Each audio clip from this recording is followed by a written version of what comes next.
여러분, 아주 오래된 비유 하나가 현대사와 미래 전체를 깨뜨렸는 열쇠가 될 수 있다면 어떨까요?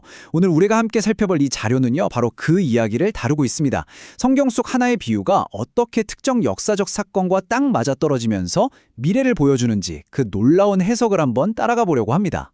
자, 이 모든 이야기의 심장부에는 바로 이 구절이 있습니다. 마태복음 24장 32절, 무화과 나무의 비유죠. 그런데 이 자료에 따르면요, 이건 그냥 잎이 나면 여름이 온다, 이런 단순한 자연현상 이야기가 아니라는 거예요. 이건 우리가 풀어야 할 일종의 암호 혹은 거대한 퍼즐 같은 거라고 말하고 있습니다. 아니, 2000년도 도 된 이 비유가 지금 우리랑 도대체 무슨 상관이 있다는 걸까요? 그쵸? 근데 이 자료는 바로 그 질문에 대해 아주 구체적인 답을 내놓고 있어요. 자, 그럼 지금부터 함께 파헤쳐 볼까요? 네, 그래서 오늘 우리가 살펴볼 순서는 이렇습니다.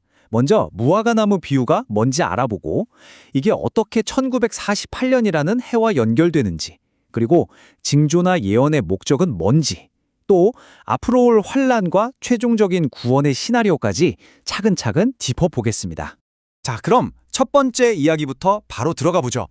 이 자료의 주장은 아주 명확하고 단호합니다. 이 무화과 나무 비유 있잖아요. 이게 그냥 자연을 관찰한 이야기가 아니라는 거예요.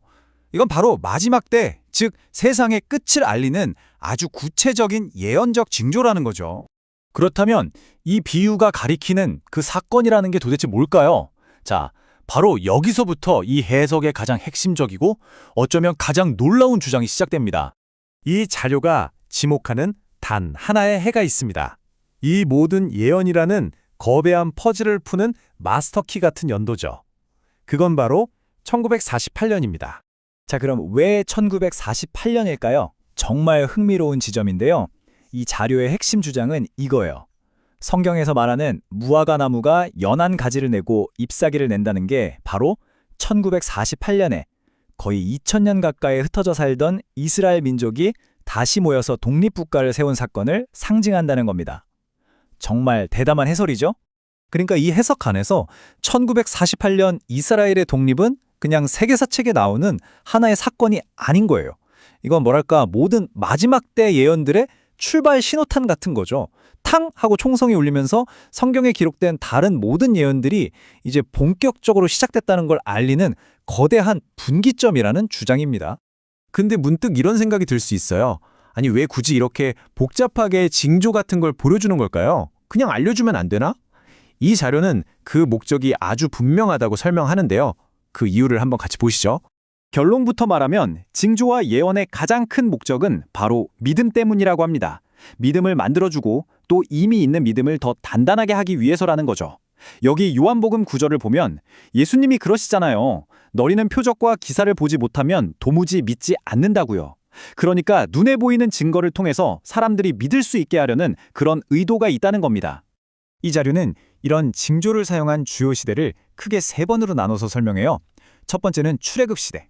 다들 아시는 것처럼 홍해를 가르는 어마어마한 기적으로 내가 이 정도의 능력이 있다 하고 보여줬죠. 두 번째는 예수님이 처음 오셨을 때 수많은 기적을 행하면서 내가 바로 메시아다라는 걸 증명하셨고요.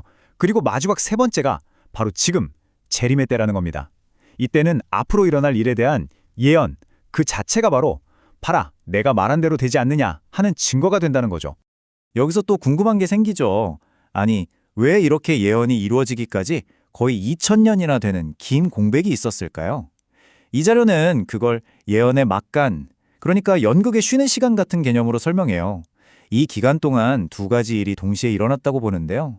하나는 이스라엘이 영적으로 무뎌져서 메시아를 알아보지 못하는 시기였고, 다른 하나는 바로 그 시간에 비유대인들, 성경에서 말하는 이방인들에게 복음이 전파될 기회가 열렸다는 겁니다.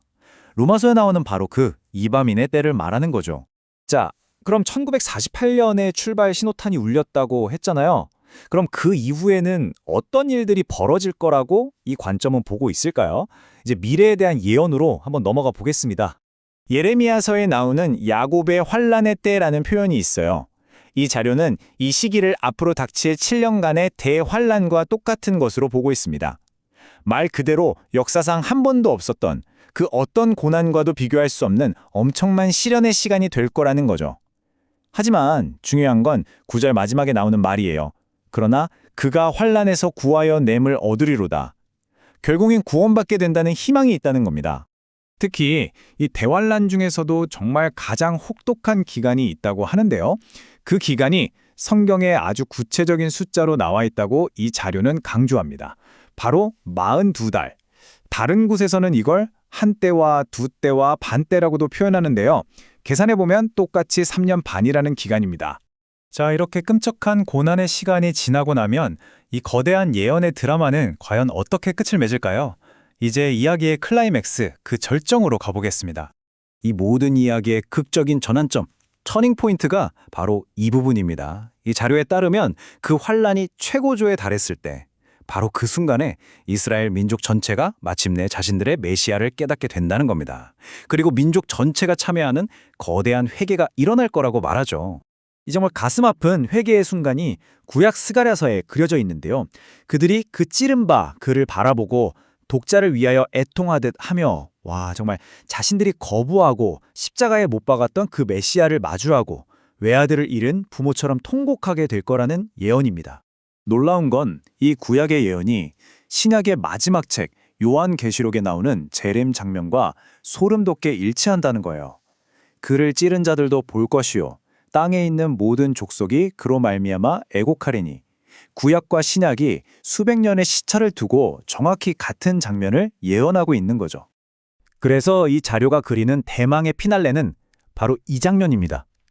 예수가 희고 깨끗한 옷을 입은 하늘의 군대와 함께 백마를 타고 이 땅에 돌아오는 모습. 이 순간이 바로 그 기나긴 환란의 끝이자 완전히 새로운 시대의 시작을 알리는 장엄한 클라이맥스인 겁니다. 자, 그럼 그 이후에 펼쳐질 마지막 사건들은 스가랴 14장에 순서대로 나와 있다고 합니다. 예수님이 예루살렘 동쪽의 감람산에 서시면 그 산이 둘로 쩍 갈라지고요.